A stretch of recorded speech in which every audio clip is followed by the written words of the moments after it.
आणि महाराजांचा हुकूम सुटला रघुनाथ पंत हनुमंतांना। यावनी भाषेचं आक्रमण मराठी भाषेवरती होते आहे आणि म्हणूनच या राजव्यवहारातील यावनी शब्दांना मराठी शब्द संस्कृत प्रचूर शब्द असणे महत्वाचे आहे। या रघुनाथ पंतांनी धोंडीराज लक्ष्मण व्यास या माणसाला सोबत घेऊन एक 1500 शब्दांची डिक्शनरी शब्दकोश तयार केला गेला आणि त्या शब्दकोशाला नाव दिलं गेलं राजव्यवहार कोश। एवढं करून महाराज थांबले नाहीत।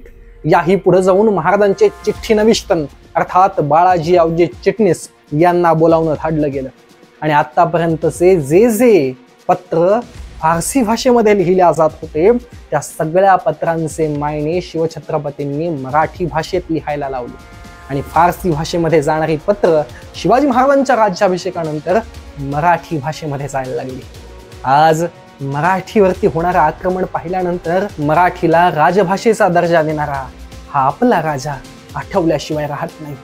12व्या शतकात जे ज्ञानेश्वरांनी म्हटलं होतं, माझ्या मराठीची बोलू कौतुके तरी अमृतातेही पैजा जिंके, हेच पुढे जाऊन सुरेश भट ज्यावेळी सांगतात ना की साय मी खातो मराठीच्या दुधाची, मी कुणाचा उंबरा झिजवू कशाला, याही पुढे जाऊन सांगावंसं वाटतं सुरेश भटांच्याच शब्दांत की पाहुणे जरी असंख्य पोसते मराठी, आपुल्या घरात हाल सोसते मराठी, हे असे कित्येक खेळ पाहते मराठी, शेवटी मदांध तख्त फोडते मराठी।